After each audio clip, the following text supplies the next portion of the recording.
Come explore our world of coffee. DeLuna Coffee was founded in 2014 by Ed and Courtney Lemmix alongside their son, Brett. The delicious DeLuna blends are a product of Ed's discerning palate for the finest coffee beans on the planet, and Brett's business acumen has them on the national radar for quality. Savor the simplicity of Graffiti Bridge. 100% Colombian beans roasted to a city roast for optimal flavor. Ed and Brett are both FSU alums and are extending a special offer to our listeners. Use the promo code WARCHANT15 for a 15% discount. Visit thelunacoffee.com and check out their Facebook and Instagram. From Tally to Cali, It's time to wake up. Wake up! Wake up! WarChant.com is your ultimate Seminole sports source. And this is Wake Up Warchant, fueled by DeLuna Coffee. Coffee's for closers only. Now here's WarChant.com's Aslan Hutchavandi. And Corey Clark. I can't see nobody stopping us. We're unstoppable. Went through a whole lot of... Wake up! What up, everybody? It's Wake Up Warchant. It is fueled by DeLuna Coffee, DeLunaCoffee.com. The Warchant bundle back in stock with a little bit of a twist. A little bit of a 3 to 12, 12 to 6 curveball. I'm terrible at baseball analogies. I'll just talk about coffee, y'all. You get a tumbler, you get one bag of Graffiti Bridge, which is so good, so good. And you get the chocolate-covered espresso beans. Take advantage of this offer now over at DeLunaCoffee.com. If for some reason Graffiti Bridge doesn't wet your whistle, and I don't know why it wouldn't, because it's a single origin, 100% Colombian roasted bean. City roast. Check it out. If you don't like that, there's all sorts of stuff you can like, and use the promo code WARCHANT15 and save. WarChant.com, your ultimate Seminole sports source. Use the promo code WARCHANT30 if you want to subscribe to our website. You should already be subscribed. Thumbs up on the YouTube, 5-star rating, review, all that kind of stuff. You know what to do. But if you don't, go to iTunes, leave a 5-star rating or review, hit the thumbs up on YouTube, subscribe to the YouTube channel. Corey S. Clark. I was out and about on my Tuesday morning. Shout out to our guy, I think his name is Ed, at Best Buy. Maybe I just have DeLuna on the mind, but I think it was Ed. And I was asking for help with an appliance. And he just kind of, in the middle of me talking about the appliance, like, hey, do me a favor. Tell Corey never to leave a game early again. And I'm like, yeah. He's like, with his son, no less. Don't leave with your son early. Did you take a beating? Did you take a beating on headlines about that? A little bit, yeah. Arrow's not happy. Yeah, a little bit. Morning. I mean, I think Jeff understood it a little more when I explained the seating situation and what was in front of us. Like, if it had been a good crowd or the people in front of me hadn't been in front of me, if it had been just like normal people, it would have been. You guys just don't understand. You just don't understand what was happening right in front of us. But no, I don't feel great about it. In fact, Shanna and Ryan were there. And she even said, she's like, well, in the 7th inning, we had places you could have sat by us. And I'm like, well, I wish I'd have known that. Probably would have stayed. Really didn't expect them to come back, though. And again, the fact that I left could be the reason they won. So don't blame me for, you know what I'm saying? Like, we'll see. But that could have been what started off this great Braves run where they win 4 championships in 5 years or something. Clark leaving in the 8th inning of a NLCS game. So Snedeker was just like, okay, yeah, the Clarks are gone. I can feel it. The Clarks are gone. Turn it on, everybody. Turn it on. That's guys, let's start getting some hits. And it was funny, though, on Monday when I picked up Brady from school, I'm like, hey, did you tell anybody you went to the game last night? And he goes, yeah. He goes, I did. And I go, did you tell them that you left early? He goes, no. And I was like, what would you have said if they'd asked? Like, if people had asked, how'd you celebrate, what would you have said? And he's like, I guess I would have told them I did a fist pump in the car with my dad driving home. That would have been his reaction. So it's fine, man. He's had a good life, guys. He's had a good life, and he's only 13. There'll be other games to take him to. He met Chipper Jones this year. That's right. Because of his dad. He's seen some things. He dapped up Derwin James because of his dad. So still on the whole, I feel like it's been a positive that I'm his dad when it comes to sports. But yes, that was a big negative on Sunday night. Did he meet Chipper again? I thought he took a selfie with Chipper last year. No, that was earlier this year. Okay. Yeah. Because last year there was nobody at the games. Oh, okay, right. That was earlier this year because I purchased some very nice seats for that game. The seats that Chipper Jones might even be sitting around. And that's how that happened. So the more I think about it, the less I feel bad. Yeah. I'm great to that kid. Game 2 of an I'm great to that LCS. kid. It wasn't the World Series. Let's everybody Right. chill out. I'm not leaving a World Series game early unless, it's a 3-run deficit. Absolutely. Then I'm bouncing. We're going to get to the Renegade Express. This entire show fueled by you folks, as well as Luna Coffee. Your questions over on the Tribal Council, warchant.com. A little bit of a reminder. I'm not doing a good job being consistent on it at a specific hour, but I'm usually posting it on Monday evenings, Monday afternoon, and then we let it soak pretty much all night, most of Tuesday, and then we'll go ahead and crank out the questions. So if you didn't get on the ponies this time, just get on there on warchant.com on Monday evenings, and you should see the thread. Or Tuesday morning, Tuesday afternoon, you should be able to see the thread and get involved. So that's how it goes. Tuesday's practice, run-of-the-mill, I thought, Corey. Good, though. Good spirit. Mike Norvell said as much. This offense looks unstoppable. Oh. I don't know. I don't know what to say. I'm not trying to gas up anybody too much. But the amount of stress they put on a defense right now, and I think obviously, a huge part of it's Jordan Travis. I think if this offensive line, I think the offensive line is not getting maybe as enough love as they deserve possibly. Now, listen, Jordan's going to make something out of nothing 9 out of 10 times, and no one else deserves any praise other than him for doing what he does with his athletic gifts that he's been blessed with. But their ability to run the ball somewhat consistently and effectively with him. And again, they are embracing what they can do with a quarterback that has these skills, and we're seeing it in practice. And I don't think we're going to see a lot of it against UMass. They wouldn't admit it to us. We wouldn't ask them this. But I have to assume there's a lot of stuff they're doing this week that's probably kind of Clemson prep more so than UMass prep. But they are embracing what he can do, and you just see the things he does. Like, how do you defend that? I was laughing, and Ira was laughing at me for laughing. But I'm like, how do you defend that? He plays for my team, quote unquote, but I feel bad for the defense. I'm like, how do you stop that? You can't defend 5 different things in one play. It reminds me when I would cover high school games on Friday nights, Corey, filming on the sideline.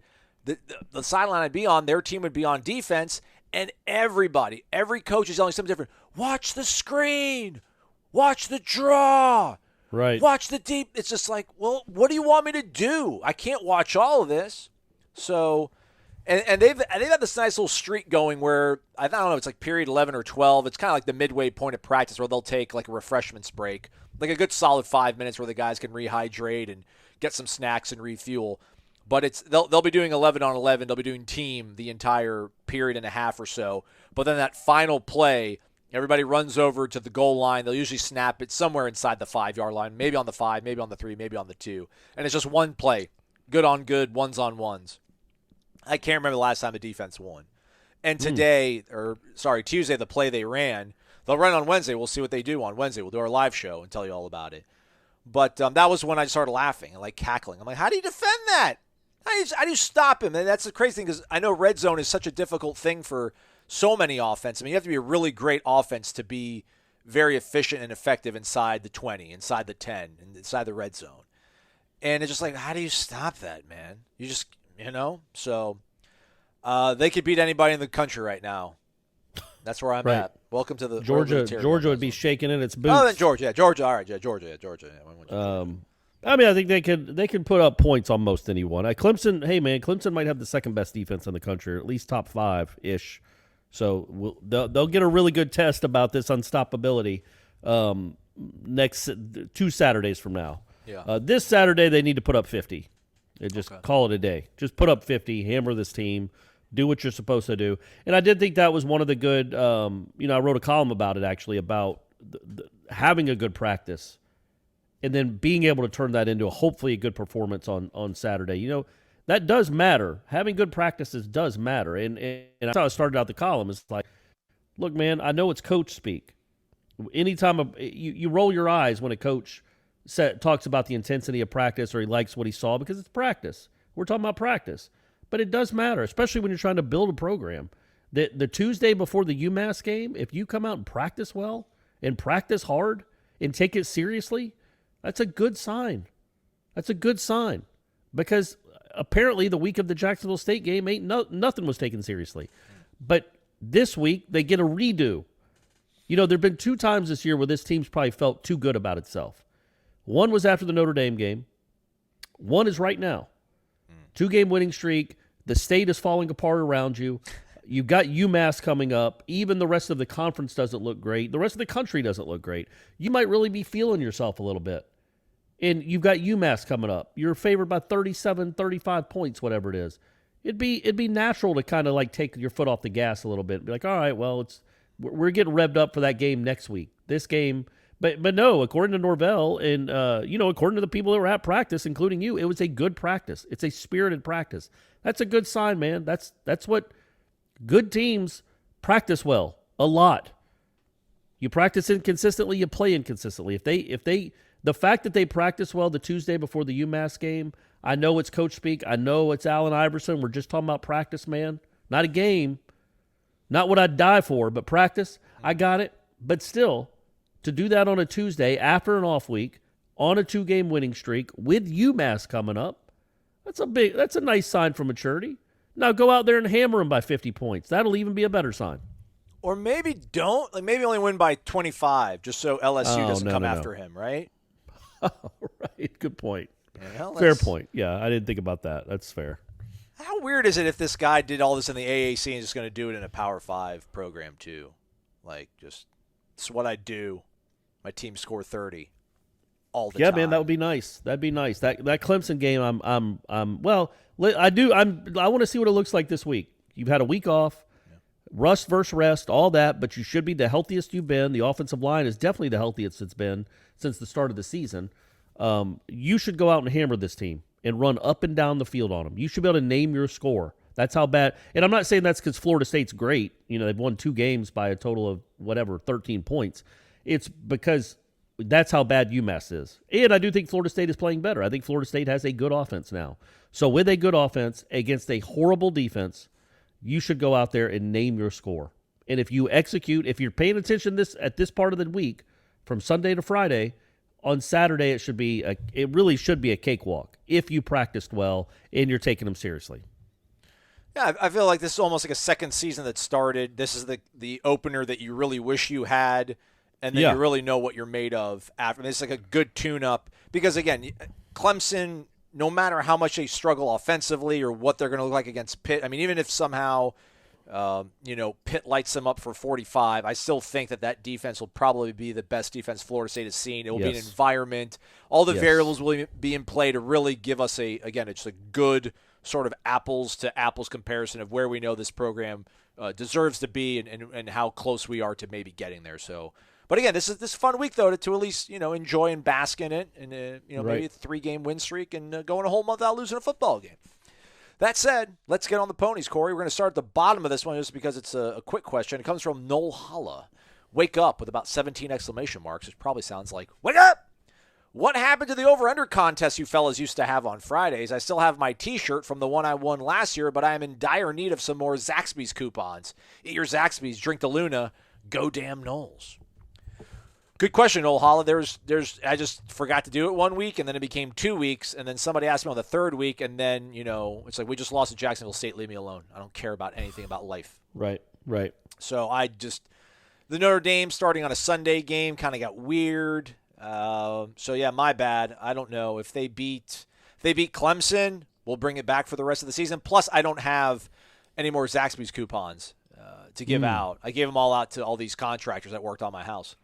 It's a joke. It's a joke, Danny. It's a joke, Danny. But if you want to send me some more, feel free to. And we don't have any more T-shirts, I don't think. At least I think all we have left are like maybe XLs or just double XLs. But they beat Clemson. We'll bring it back, Noel Holla. We'll bring it back. You're not the only one that's asked, so I will listen to the people. I will bend to your will. Next up is Mignatz, Mignatz, Mignatz. Mignatz. Wake up, gents, all caps. First-time questioner here, so take it easy on me. We would if you knew the rules, which is to disclose where you're from and the most famous person from your hometown. So you didn't do that. We will now be merciless in mocking your question. Get ready. Brace yourself. Here it comes. Do we know what McKenzie Milton's plans are after this year? I don't see an NFL future due to injuries and time off. However, I think he has so much knowledge of how an offense should run, coverages, etc., that I think he could make a good/great quarterback coach and eventual OC with some training and tutelage, similar to Kellen Moore of Boise State fame, Dallas Cowboys OC. Just wondering if Coach Mike Norvell has any thoughts on keeping him around as a GA or special advisor. Thank you for all you do. As always, eat at Zaxby's, drink your DeLuna coffee. I will be ordering some DeLuna coffee as Christmas presents later this week. All right, well, there you go. That's a good way to spare our wrath. Let me ask you this, Corey, because I did see this question beforehand, and we do have time. It would be weird. Would it be weird to ask Norvell that? Like, I don't know. I was going to be like, hey, Coach, if McKenzie was a guy that came to you at the end of the season and asked you that he wanted to go into coaching, would you provide it? Would you be a reference for him, or would you try to make room for him? I don't like asking that question in the middle of a season because, again, if something happens crazy, maybe he's back in the lineup at some point. But, like, can we ask him that with a microphone in front of him? And that's something maybe, like, I don't know, off camera we would ask him. What would you think? You're the Grady journalism student. Yeah, I think either or works. I don't think it's out of bounds or anything. I mean, I also don't think it's like insulting. I mean, McKenzie Milton knows he's not going to play in the NFL. He's not a dumb person. People his size don't play in the NFL ever, really, unless they run around like Kyler Murray, and he's not Kyler Murray. He was a reasonable facsimile 3 years ago, but you guys have seen that's not an NFL quarterback. He suffered a devastating injury. So, yeah, I think that's a realistic question. I don't know that some guys just don't want to do that. I don't know. Maybe he wants to get into business. Maybe I don't know what his major is. He should be a double major. He should be in grad school. Get his PhD. I don't know. He's been in school for 7 years. I don't know if he wants to be a coach. I think he certainly has the football acumen to be a coach. But who knows, man? Maybe he wants to go chill in Hawaii. But I don't think it's out of bounds to ask Norvell, does he think McKenzie, because the way they talk about him in the room, in the QB room, and what he's meant to those other guys, it does lead you to believe that he's got he likes to teach. Or he could be a good teacher. And if that's the case, maybe he does want to be a coach. And he's almost as old as Dillingham. He could share those responsibilities. But yeah, I think you could ask Norvell, hey, do you think coaching could be in McKenzie Milton's future? Does he strike you as someone that has a passion for teaching and coaching? I don't think that's out of bounds. All right. Well, maybe we'll ask him. McNats. Maybe we'll ask McKenzie. Yeah. Here's what you do, Aslan. Hopefully Florida State wins by 55 points on Saturday. Milton plays some too. We ask for him after the game, and then you just ask him on the Zoom. Okay. All right. Okay. Spartan Noles 71, also known as Ralph from Hawaii. Aloha, guys. How's it? Corey, after the Notre Dame game, during the week's Wake Up podcast, you referred to a Warchant B&B, meaning locals, possibly to host or let out-of-towners such as myself stay in their residence versus spending on a hotel room. Please forgive me for mentioning this late, but after the meet and greet, my sister and I took Dustin and Marie, Louisville folks that gave you the bat, back to their hotel. On the drive back home, my sister told me to let others know she has room at the house, getting Kirkdog and Michelle line up for spring game 2022, if anyone needed a place for the weekend. Anyways, this got me to thinking about the LSU game next year. I plan to attend, so I was wondering if there is a group plan or something I can get in on so I can stay in the same hotel and sit next to other Noles versus just winging it. As always, mahalo for all that you do for us. Go Warchant, oorah! Is this one? Are we starting over in Louisiana first one, and then they're coming over here in Orlando? Is it on campus, or it's New Orleans and Orlando, right? Correct. Yeah, it's New Orleans. We can reach out. There's a company that did it for the Notre Dame game in 2018. Maybe they'll do something. I mean, there's a travel agency that we sort of partnered up with that did airfare and then hotel and transportation from Chicago to Notre Dame for the game, South Bend, Indiana for the game. And I think a lot of people that went, I mean, shoot, there was a bunch of you folks that are subscribers that I met up with, and you guys got me hammered. It was awesome. Although I left my credit card at one bar and had to walk back in freezing temperatures the next day, hungover. That was not cool. But hey, I'm a rookie. Got to get better at these things. Maybe we'll see. I'm sure maybe Gene's got some ideas percolating in his head. Maybe we can reach out and get something like that coordinated. Otherwise, we're not gonna. How about you a bus from Tallahassee to New Orleans? Yeah. A couple of buses to a hotel. We rent out the hotel. Well, you can't rent out a hotel in New Orleans. You know what I mean? Rent 20 rooms, 30 rooms, 40 rooms, whatever it is. Yeah, I guess we can't do that. We're not a travel agent. What am I talking about? But yeah, there's nothing percolating yet, but we probably should get on it here soon. It's not like we don't know that game is coming. And it's going to be against a new coach. Florida State should be 1-0 for the first time in 5-6 years. Going to New Orleans, that'll be a fun trip, man. That's gonna be exciting. I'm actually looking forward to that. Yeah. But yeah, I don't know of any place where people are staying right now. I'm sure there are plenty of Seminole booster clubs that there's one in New Orleans, I'm sure, but there are others in the state that probably are organizing things. But I don't know if anything has been officially organized. And Aslan, I don't even know who you reach out to see. Like if there have been arrangements made. We're like, you know what I mean? Like if there's one particular hotel that's like the Florida State Hotel. Well, that's the thing. Try to stay there if you can. That's why these travel companies do what they do. Like they got us the W Hotel in Chicago. So again, I mean, it's not something that we're going to do at Warchant. Like Gene's not going to rent out 40 rooms and block them out for us. It's just not the way things work. But maybe there might be somebody that steps up and does that, and we'll partner with them and we'll advertise with them and we'll let you all know about this. So, but if not, at worst case, Ralph, just we'll figure out where the Florida State side of the stadium is, and we'll try to get tickets on that side. And we'll let you know. I'll let you know as soon as I book what hotel I'm staying at, and then you guys are welcome to. I mean, you're not going to be in my room with me, but we can all be at the same hotel, hanging out, and we will have a good time in New Orleans. Who's going to be the head coach of LSU that day? That's a good question, buddy. That is a good question. Who's the leader? Like, who's in the clubhouse is like the leader right now? Literally, the odds-on favorites Lane, according to like Bet Online. Wow, really? Yeah. Jimbo's like 5th on that list. Billy Napier's ahead of him. I think James Franklin might even be ahead of him. I don't think Franklin would leave. I don't think so either. And I don't know why would. I don't know. I don't. Maybe Nick Rolovich. I mean, Lane Kiffin makes sense because you're never going to win at Ole Miss. You're never going to win huge at Ole Miss. You can win. Clearly, you can win championships at LSU. So maybe that's where he'd want to go. Last 3 coaches, Corey, can't believe it. Last 3 coaches there have won, national titles. Nick, Les, and Ed. Yeah, so. And 2 of them got fired. That's Are they the last? So Lane's odds-on favorite. Number 2 is Luke Fickell, head coach at Cincinnati. Billy Napier from Lafayette, Louisiana Lafayette, plus 700. Number 3. Jimbo Fisher's 4th at plus 750. Bill O'Brien, 4th. Bob Stoops and Mark Stoops are both on the list. They're both ahead of James Franklin. James Franklin's ahead of Joe Brady. Mel Tucker's on there. Mel Tucker, Dave Aranda, Urban are huge, like 14,000 to 1. Shots. I would thought Mel Tucker would be a little higher than that. And Joe Brady, I guess, it's just I'm sure he wants to be an NFL head coach. Yeah, he doesn't want to be a college head coach. Yeah, so we'll find out. I'm sure in due time. We'll know. I'm sure we'll probably know by the end. I think we'll know by Thanksgiving. You think? I mean, they got rid of him now. Surely they're going to try to move quickly. But then again, it gets to a point. How do you hire somebody that's hire somebody that's working? Yeah. Who do you get that's their season's over?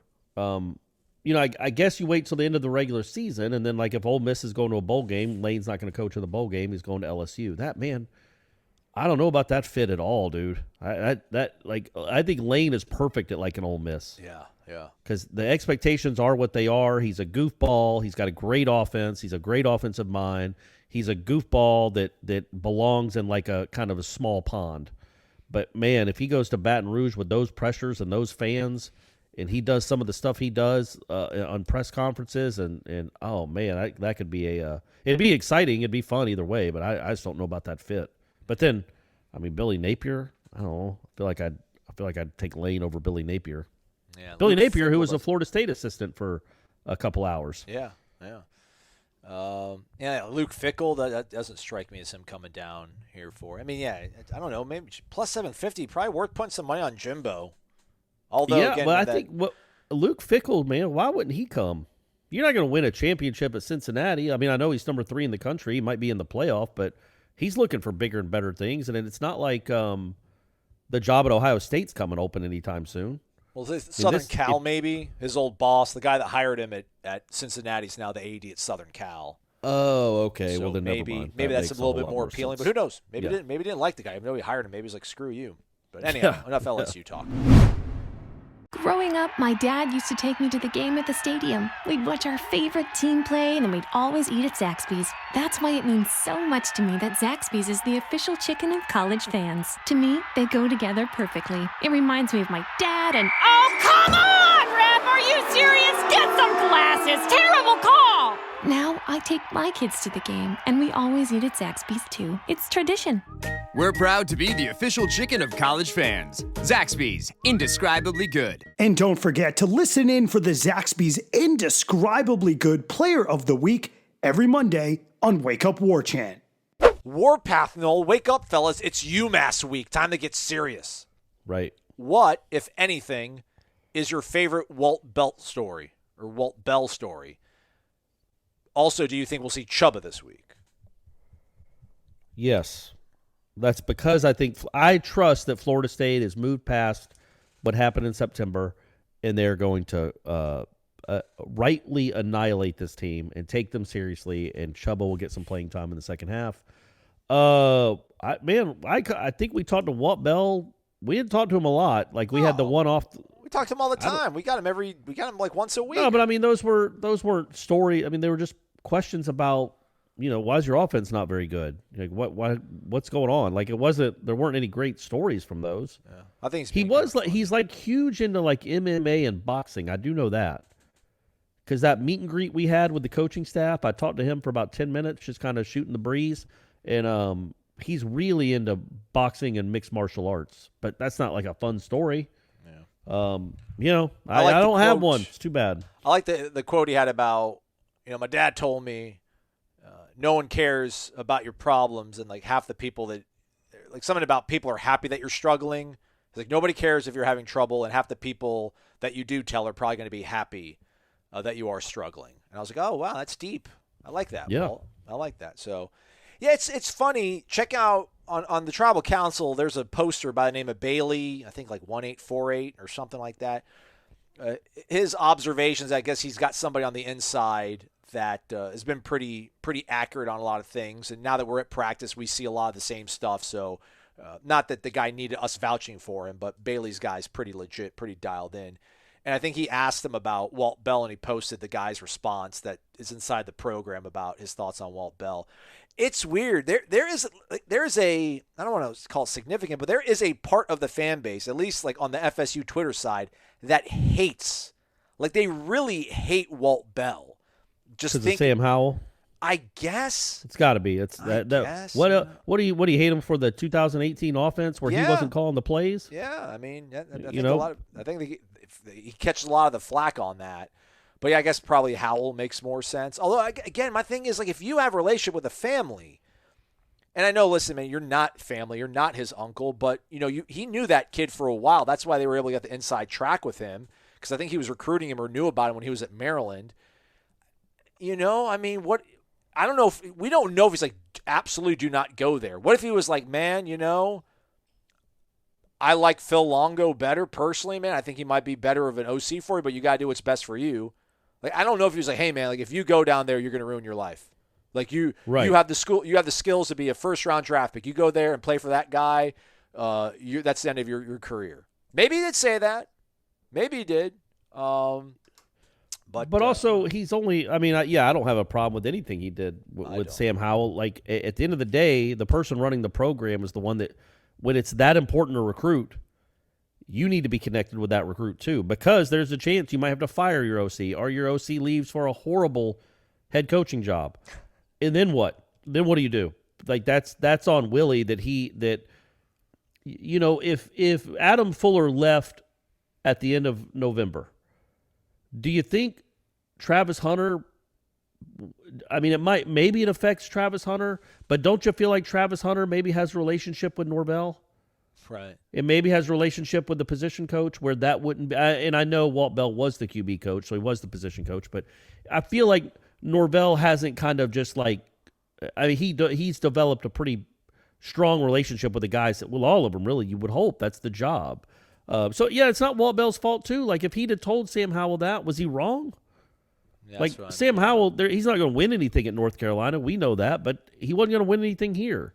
And it was a mess, obviously. And I don't think Kendall was on the – I think he early enrolled, and I don't think Kendall was hired at that point. Yeah, that's true, too. They might not have had – like, if Kendall Briles had been in place on December 2nd, maybe Kendall Briles could have wheeled Sam Howell back. But, I think Kendall was late in the game. I think Kendall was around Thanksgiving.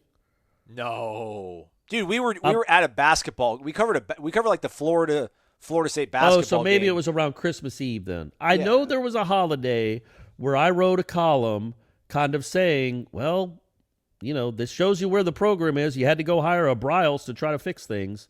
And I got like lambasted about that column, about how what it said and just that Briles name and what it means. And hey, you guys can all apologize to me anytime you want, by the way, because didn't work out with old Kendall. But either way, so I thought that was Thanksgiving that happened. But I know I was driving to Griffin, Georgia, so it had to be either Thanksgiving or Christmas Eve. You're right. It must have been Christmas Eve. I think I wrote that on December 24th. Rivals. Yeah. Rivals shows that Howell committed to North Carolina on the 19th. Briles was hired on the 22nd. There you go. Hey, there you go. Little we worked it out together. But yeah, maybe if Briles is on board by Thanksgiving, things are different. You get 3 weeks to try to convince him that he's going to put up big numbers in your offense. But yeah, you had no OC. The offense was a train wreck. North Carolina, you knew had talent on that side of the ball. It was a good decision by old Sam Howell. Again, I don't necessarily I'm not trying to sit here and defend the honor of Walt Bell, but what could you like about Walt Bell? I just don't feel the need to have like really deep thoughts of animus towards him. But and I don't think you could say he sabotaged the program. Like, look, man, he had a relationship with the kid. He had better knowledge of what was going on inside the program than anyone. Could any logical, rational Florida State fan blame Walt Bell for telling this kid that he had a real relationship with? You're probably not going to be better off. You're probably going to be better off going to North Carolina. And we don't even know if he said that. But why would he fight for Willie? Why would he be like, no, you've got to go. You've got to. I know I'm not there. I know I'm bouncing to Amherst, but you've got to go. I'm telling you, he's going to turn it around. Why would he believe that? Why would he say that? That's a kid's life. And I don't know if it would have mattered. If what Walt Bell had said to Sam Howell, I don't even know if it would have mattered if Walt Bell would have stayed. Look what he produced in 18. Maybe it was always going to happen anyway. But yeah, I don't got no ill will towards old Walt Bell. Yeah. On the Chubba thing, real quick, Florida State's up 35-3 at half. First drive, they defer, they get the ball to start the second half. They go down and score a touchdown. It's now 42-3. At that point, do you shut it down? Let you all right, Jordan, you're done, and then start bringing everybody. Okay. Yeah. That's kind of what I see. All right. S. Quinn, 67. Wake up. Our rested Noles are looking to continue the winning streak versus a school that most people didn't even know had a football team. Let's hope our players channel the great Nole teams of the past, get up big early, then let some other guys get some playing time. It would be nice to have a sleeper in our favor. My question this week. Oh, I don't like this question, but it's a good question. But I like you, S. Quinn. If you take Warwick Dunn and Dalvin Cook out of consideration, is Jashaun Corbin a top 5 FSU running back by the end of his career? How about them Noles class of 93? I don't like this question because I'd hate to say that anybody that's been part of this team, which they're 2-4 right now, we feel good about what's coming on the horizon. But right now, I'd hate to think that they're going to displace somebody that was on a great football team in the top 5. So let's take those guys out. We still got Cam, Sammy Smith, Greg Allen, Devontae. Amp Lee. Amp Lee, Travis Minor. Marion Butts. The great Marion Butts. William Floyd. Yeah, man. That's tough. And it really is tough because I don't know that if you put Jashaun Corbin on the 92, I think he's probably better than Sean Jackson. I think if he'd have played on those 90s teams, he would be thought of like a Travis Minor. He's good. Yeah. He just plays on a not even close to good football team like those guys did. I think you could say the same about Ward. I think if you put Treshaun Ward on the 1997 team or the 98 team or the 92 team, you're like, yeah, man, this guy's awesome. He's really good. He's Rock Preston. So yeah, it's hard to say. Those look at some of the holes Warrick Dunn got to run through. Warrick Dunn's awesome, one of my all-time favorite football players. But some of those holes, he's not even making. There's not contact until there's 11 yards downfield. It would have been something to see. I guess I would turn it around. If Warrick Dunn was on this team, would he be putting up incredible numbers? I don't know. Well, this team runs a lot. It's a good running team. I don't know. It's hard to say. There you go. There's the answer. It's hard to say. I don't think it's outlandish. It's not. No, it really isn't. I mean, it's incredible that amidst this, really downtrodden season that, again, looks a little bit better now, maybe coming up, that there really has been – I mean, yeah, he's been really undervalued, at least underappreciated by me for sure, because he's busted off some really big runs, man. It's impressive. And Ward, too. I mean, you got Corbin and Ward. They're two good running backs. And I'm telling you, I think I said this on the show. I can't remember. Yeah, I did. I think Florida State's running backs are better than Georgia's running backs, and I've seen them both up close. Yeah, you said that. They've got different skill sets. I think James Cook. I think Cook is a nice player. He's probably the best that they got, but he ain't his brother. But yeah, I mean, I think but who is? You know what I mean? There's no shot at you, James. It's Sammy Smith, Amp Lee, Greg Allen, sure, Dexter Carter. I mean, Leon Washington.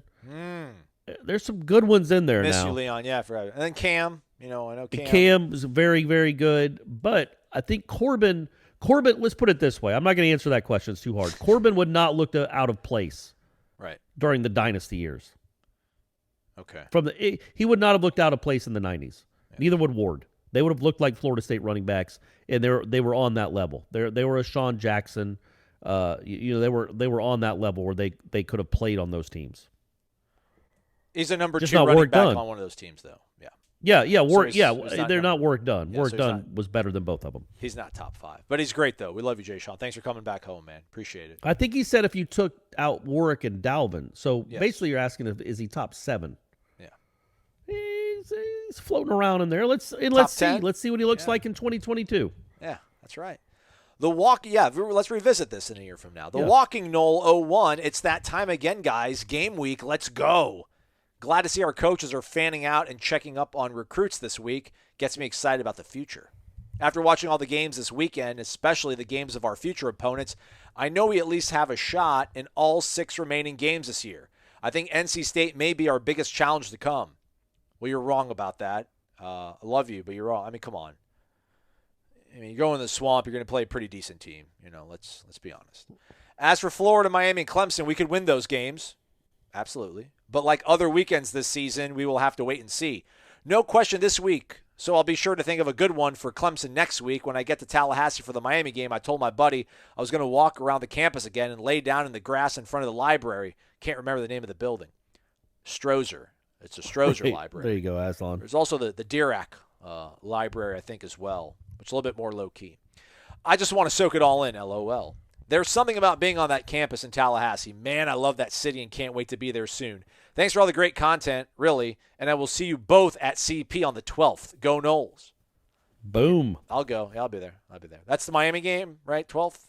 Yeah, you're going to be there. By the way, we were asked on you going to be there this weekend for the big UMass game?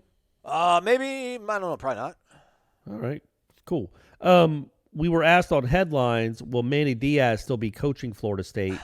Or Miami, be coaching when Florida State plays Miami. Oh. And Jeff's like, yeah, man, they're not going to – why would they fire him in the middle of the year? And I'm like, hey, man, we work at a place where they fired the guy in the middle of the year, and they went and won 3 games in a row.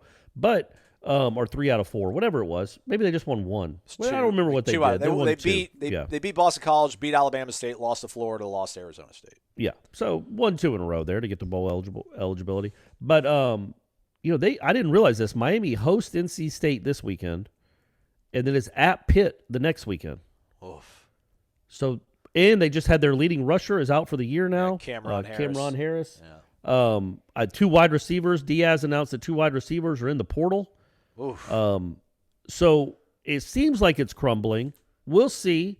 They might rally up against NC State, but there's a very good chance they're 2-6.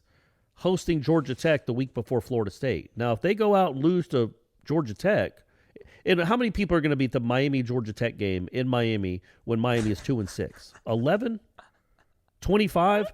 So you see that, even if you win, you're 3-6. If you lose, you're 2-7. Going to play your rival, he might be out of the job before they even get to Tallahassee. They might be on an interim coach. And then you hire him. Little quality control analyst. Yeah. The week of the Miami game, he gets to coach against his former team. And he knows all the secrets.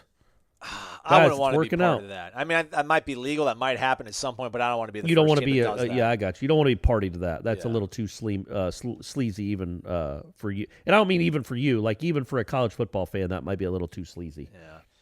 But yeah, still, it's a possibility. I guess Rhett Lashley would get promoted to being the coach, which doesn't sound all that terrible. I'm sure if you're a Miami fan at this point. So yeah, I mean, it's definitely possible if that scenario plays out. Yeah, man, come on, 2-6. That's gross, even at that place. Yeah, that won't stand. But anyways, maybe this other guy, maybe the 6 times the charm for you guys down there. Maybe you'll finally figure it out. Probably not though. You need to win that game in a few weeks. Yeah, well, I was going to ask you. You really need to win that game. That was a big game for Willie Taggart, and he failed miserably. Hornibrook is still scrambling around getting sacked. But that's going to be a really big game for Mike Norvell because he's probably going to be, at best, 4-4 at that moment, probably 3-5. I don't know. They could beat NC State. They could beat Clemson. Those aren't – but he's going to play Clemson and NC State back-to-back, and then a wounded – almost ready to quit, probably Miami team will be rolling in. Maybe either with a head coach that's a dead coach walking or an interim coach. That's going to be a huge game. You've lost 5 in a row in the rivalry or 4 in a row, whatever it's been. That's going to be an enormous game. You guys need to come to that game. I know it's not the game of the century. It's not even the game of the week. It's probably not even the game of the week in Tallahassee. Things are different. 30 years was a long time ago, but come to that game, man. Florida State needs to win that. Mike Norvell needs to win that game. Oh, man. Yeah, I think for the longest time, Bruce Feldman, who's pretty connected down there, I think still is just like they'll play out the string unless they think that they've quit on him. But to your point, there's plenty of opportunities for them to quit on him and make it readily coming apparent. up here the next couple weeks. Let's go to M. Adam CZ. It's Mark. It's Naples. Wake up! Let's beat some UMass this week, he says. See what he did there? Yeah, Happy to see the struggles our rivals are going through, but you know what? I just want to see FSU keep getting better. That's the spirit, man. Never thought I would type this 6 weeks ago, but all games on the remainder of the schedule are winnable. That is correct. We could also lose them. Yes. That is also correct. Right. But what gives me hope is the effort against North Carolina. Nobody expected us to win, and we just punched them in the mouth. This season is like Rocky III. We thought we were better than we were. We lost the fight in ugly fashion, then went back to work, back to basics, and got a big win. Okay, anytime you want to bring Rocky on the show as a metaphor, I'm here for it. Especially Rocky 3. Throw in the damn towel. That might be Rocky 4. Sorry. Throw the damn towle. Yeah, I don't know. Like, who's Paulie? Hey, who's walking around hey, drunk? Hey, wait, woman. Oh, Mr. T. Hey, woman. Oh, goodness. Regardless of the wins and losses the rest of the way, I think this team will make us proud the rest of the way. Do you guys agree? And let's not take UMass for granted. Do your job, beat them soundly. Let's go to Clemson and give Dabo a headache. Go Noles. Yeah, go. Yes, absolutely. Especially that last sentence. Take care of business Saturday. Win easily. Win convincingly. And then go give Dabo a headache. You might not win, but go give him a headache. And look, I know that's 2 posters in a row that have said they have a chance to win all their games. They do. But their chances of winning out, if you were going to put odds on it, are probably 4 to 5%, right? Like, You know what I mean? Those last 5 games, do you think they have a better chance of winning out or losing out? I don't think either one's going to happen. But these are all losable games. They're also, what's crazy is they're all winnable games. But, like, what would you say they have a chance? What would be their chance at Clemson? 25%? 20% against that defense in that place? They're going to be a wounded fan base either way coming off the Pitt game. And then at Florida's going to be tough. At BC's tough. And NC State's certainly no gimme. They're probably the best team in the conference. So it's not easy from here on out.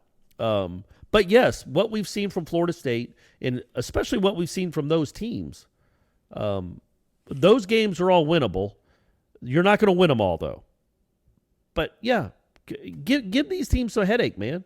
Make NC State be in a game in the fourth quarter. Make Florida be in a game in the fourth quarter. Make it come down to the last drive against Clemson. Considering where you were last year, and the year before that, and the year before, I mean, if they'd have played Clemson last year, Aslan, they might have lost by 80 points. And if you could be in a game in the fourth quarter against that same team a year later, same thing with Florida. Those are, again, win or lose, and you want to win. But if you're in the game and they're having to go win a game in the fourth quarter instead of playing their third stringers like they would have last year, good sign, man. Good sign. Yeah. I think we'll be proud of them when it's all said and done. But if for some reason they don't beat Clemson, don't beat Miami, don't beat Florida, then it'll be. If they don't beat like, Miami, I'm not. It's going to be hard to be proud of them. Yeah, you know what I mean. Like that again. I think you look at the rest of this schedule, and they'll be favored. They'll be favored in that game. Yes. Relax. I'm not saying they're going to lose that game. I'm just saying if they were to lose it. Yeah, that would be a tough one to overcome because that's a game. I mean, you just for the spirit of the fan base, for the players, it's a rival. It's the most winnable rivalry game that's been around in quite a while. That is not a good football team, obviously. You're at home. They might have quit on their coach. They might have 2 wins and 6 or 7 losses. You've got to win that game. You just have to. But that's a month away. We got plenty of games in front of that. Let's see what they look like, man. Go give Clemson a game. Beat the tar out of UMass, and go give Clemson a game. We'll see where we're at. I will say the Clemson game I think is going to be really interesting because beyond X's and O's, because Dabo challenged your manhood. I mean, Dabo pretty much called you and your team a punk. And you know that. And now he realizes he said that. And so he knows he wrote a check and now he's got to back it up. But he's kind of looking behind him and it's like, all right, it's like, I don't know, you got 3 older brothers, so you know you can just kind of run your mouth all the time. And now you turn around and 2 of your brothers are like gone. And you're like, oh, what? So it's just me and my one friend and my one brother against you 2 guys? Like it's a fair fight. So for Norvell to be able to take advantage of that situation and turn the tables like that overnight, because I'm sure, listen, man, in 2020, in October, whatever that date was, in no way, shape, or form did Dabo Swinney envision that his team was going to be fighting for their lives to try to win the Atlantic somehow on the outside looking in, and this team. They're underdogs to Pitt. Yeah. Clemson is underdogs at Pitt. Yeah. That's where Clemson is right now, which, again, still clearly much better than Florida State. Hate to see it. But, yes, they've fallen a wronger 5 since last year. You're right. It's easy to say things when you've got ETN and Trevor Lawrence and all these dudes in your and you got Venables and you just got a great team. Well, now your offense can't move against anyone. And yeah, you're right. That's a good analogy. It's like you talk all this, you're puffing out your chest when you got 5 offensive linemen behind you in a bar fight. Well, what if they're all in the bathroom?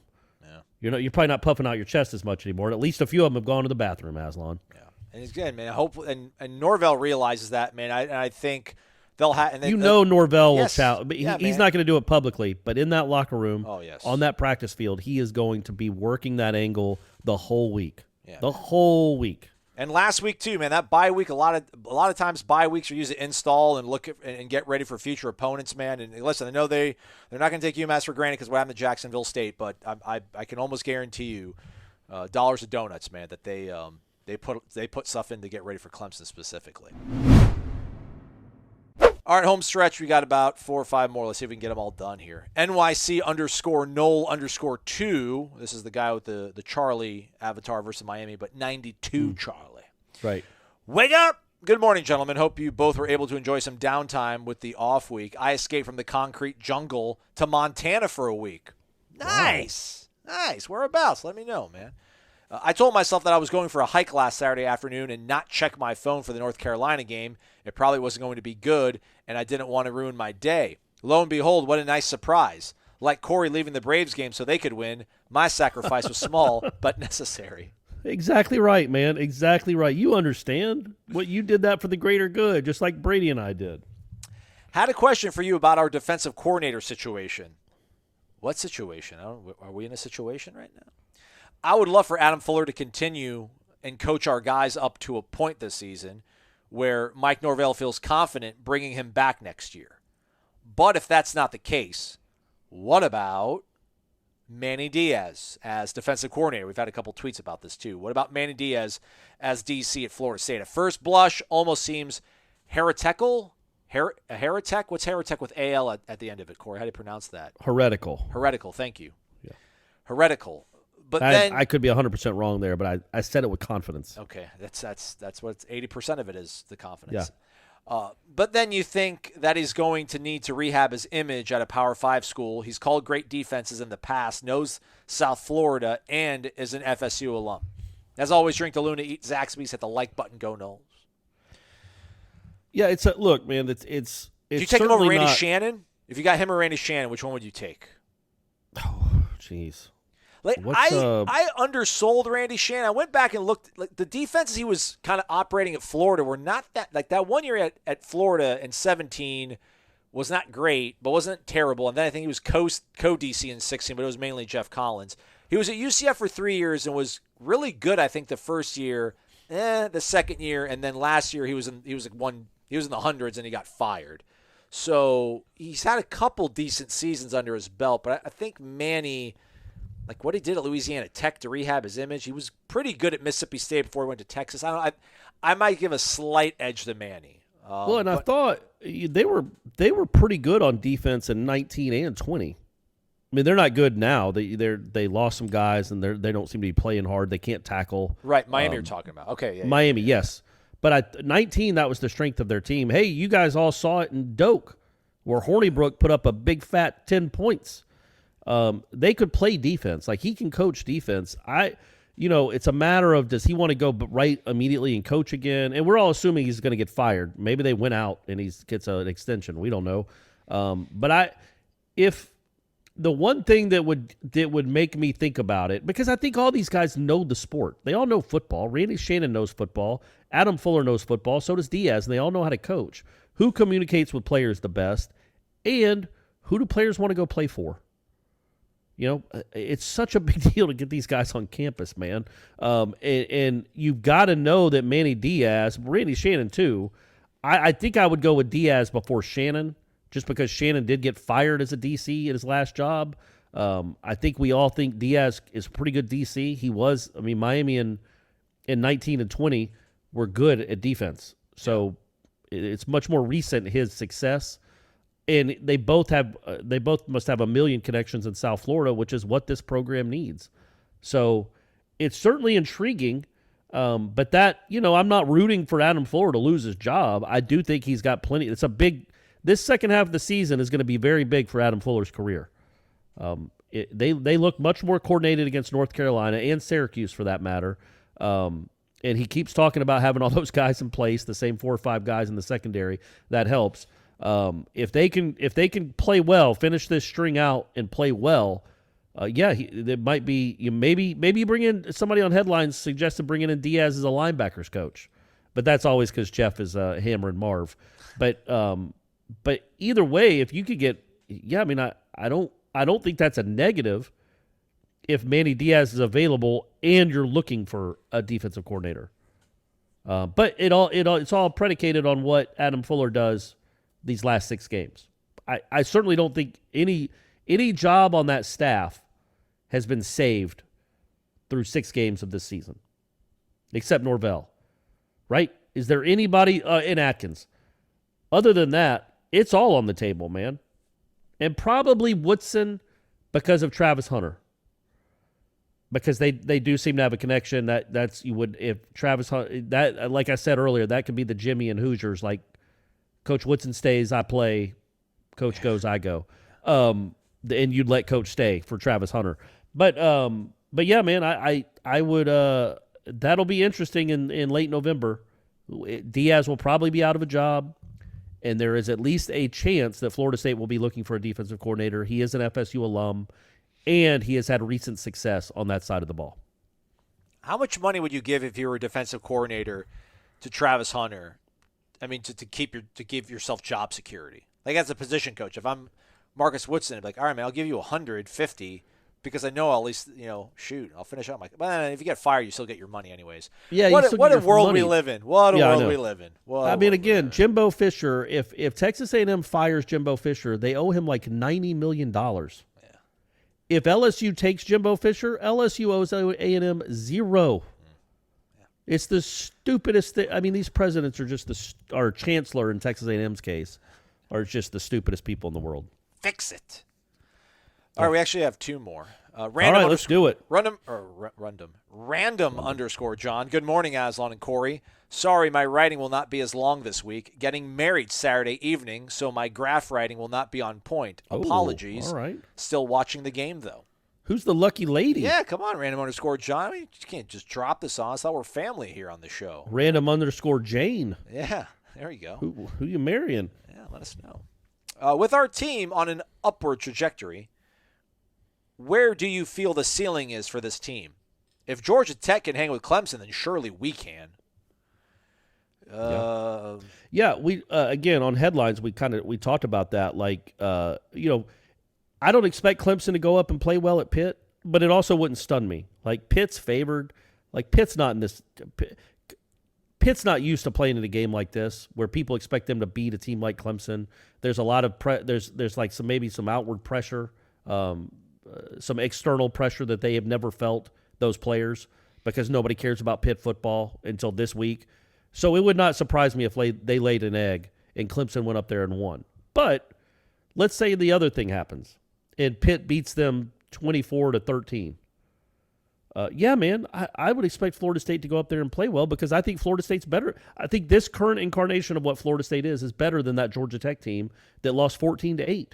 And it's probably better than that Boston College team that lost 19-14 on a fumbled snap.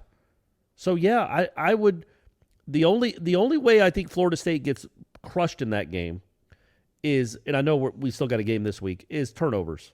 If you lose the turnover battle badly, if you have a pick six or a kick return or something like that, that's how it can get away from you. But other than that, unless Clemson finds something this week that they haven't found through the first 6 games on offense, I just expect that to be a close game because Clemson's defense is too good for you to do much against them, and Clemson's offense is too bad for them to do much against anyone. All right, well, answer the question. What's the ceiling? I mean, if we were saying that all these games are winnable, 6 wins. 7-5. 6 wins. Well, 7-4. 8-4. Well, 7-6. How about that? 8-4 is your ceiling. 8-4 is your ceiling. If you can win out, we said that all these games are winnable. Man. Isn't that your ceiling? Isn't Brady ceiling President of the United States? Sure. Yes. If we're playing that game, yeah. I thought for this team, what I think is a realistic ceiling is probably 4-2 over the. I mean, they're gonna have to win. Yeah. No, you're right. You're 4-2 over their last 6. You're right. I just think there's winning at Clemson and at Florida. They'd have to win one of those. You can't count on either. Yeah. And you also have to beat the best team maybe in the conference at home, which isn't none of them are Herculean, but none of them are probably expected either. So I think the ceiling is you win, you beat Miami, you beat Boston College, and maybe you beat one of at Clemson, Florida, or NC State. Yeah, I'll take that. Somebody did point out on our YouTube channel that Jordan Travis did play in the swamp in 19. Didn't he get knocked out? I don't recall. I feel like he took a snap and ran with it and got knocked the F out, and then they played with went back to who James. Did they play with? Hornibrook the rest of the game or Blackman? Yeah. Yeah, that's probably about right. I mean, I don't want to take UMass for granted, but I'm going to take it for granted. So I would say, yeah, I mean, 4-1 is like your ceiling in those last 5 games. Yes, and that would be. I mean, that's banging your head on it. Yeah, like that's you'd be leaping up to hit it. That would be really, really impressive. Also, what is your favorite memory of something you did or experienced right after an FSU big victory or loss? Well, it would be a favorite memory after a loss, would it? I remember I just embarrassed my friends so bad in Atlanta after the Georgia Tech game in 2015. Like some like random Georgia Tech fan in the middle. I don't know. We were like on the way to a MARTA station, and I was wearing my Florida State gear, and I think he was just like, "Go Tech" or whatever they say over there, and I just snapped, And, like, my friends just kept walking. They're like, dude, just not tonight, Aslan. I'm like, I'm like, we just lost. Right. It's all over. That was embarrassing. But my favorite memory after a win, the 2004 Virginia game, we raged back at the house in Indian Village. Oh, nice. We raged. Because the Wyatt Sexton game. Yeah, that was a huge win. Like 2003 Florida, man, that was a late one. I was so emotionally spent. Like, I was so emotionally spent after the national title game. I was so emotionally spent after Ricks to Sam. Yeah, man. I mean, I didn't get to see us beat Miami when I was a student. I was working with the Muff in 2005, so I really didn't get to do a lot. Then I had to go work and cover and transcribe everything. So, a lot of the bowl trips I went to, we wouldn't win. So, maybe, I remember we all went to a bar somewhere in Pasadena and took a shot of Jameson at midnight, and everybody in the bar, we just sung Happy Birthday to Jameis Winston, even though he wasn't there, which sounds really weird. But that's all I got. That's a cult of personality there. I would say, there's nothing that's coming to mind. They're all so long ago. I will say this. I'm not going to answer the question that was asked, but it must have. Okay, so after the national championship game when they beat Auburn, I was at the Democrat at the time. I had to write my story, the game story for the Democrat, and then we put out a special section that afternoon. So I had to write like 3 more stories for that because that game ended at 12:30 Eastern time. So we didn't have a ton of stories from the actual game for the day's paper, but the special edition we printed out that afternoon, we had a bunch of games, special team story, all that stuff. So anyway, I was in the press box probably until, I would guess, 2:15 in the morning, so 5:15 a.m. Eastern time. Back in the day when they would let you hang out in a press box after the game and do your job. The glory days. Yeah. And so we got back in the shuttle, or maybe Shanna and my buddy were there, so maybe they drove us back to the hotel, which was now 50 minutes away. Like it was Newport Beach. So it was a 50-minute drive, a 45-minute drive. Anyway, we get back to the hotel. It's the media hotel. It's opulent. It's just ridiculous what they used to do for the media. Maybe they still do it. I wouldn't know. I haven't been to a national championship game in a while covering it. But it's crazy, just the places you stay and the things they do. But they had a buffet going for the media at the media hotel, and they had a bacon bar where it was all these different kinds of bacon, like bacon jerky, like honey bacon, like bacon on top of donuts. It was like just bacon everywhere. And I'll never forget it. It's those 2 memories for that night are Kelvin Benjamin in the end zone in the bacon bar. That's it. That's all I remember.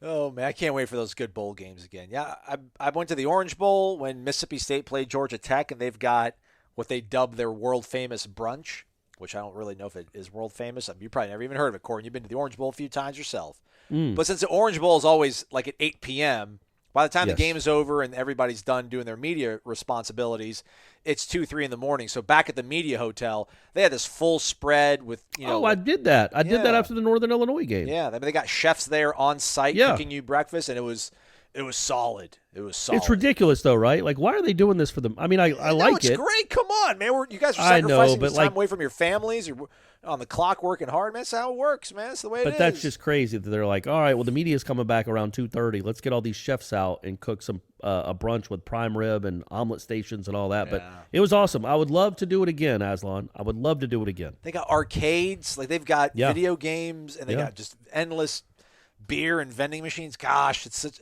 like covering Alabama. I was only there 1 year. Imagine covering Alabama for the last 15 years. All the cool stuff. And I wonder if it gets boring. Like, oh God, I got to go to the Orange Bowl again. Totally. Oh wow, I wish I was in El Paso. You see this photos from this Irish O'Fell guy on top of a mountain? I wish I wasn't in a bowl at all, just hanging out with my family. Yeah, I wonder if it gets boring. That's right. All right, last one. Big Steve-O 22. Good morning, gents. Hope all is well. I will start off by saying this past weekend was wonderful for an FSU fan. Seeing the struggles of Florida, Miami, and Clemson has been amazing to me. Outside of my dislike for them, I'm glad to see them get humbled and brought down to earth. Yeah. I mean, Clemson is being humbled. I mean, is Florida, Miami really being humbled? Maybe Florida a little bit. I think Miami's been. Well, I can't imagine Miami fans are talking too much smack to Florida State fans. And weirdly, my email has dried up of all the Nebraska fans emailing me.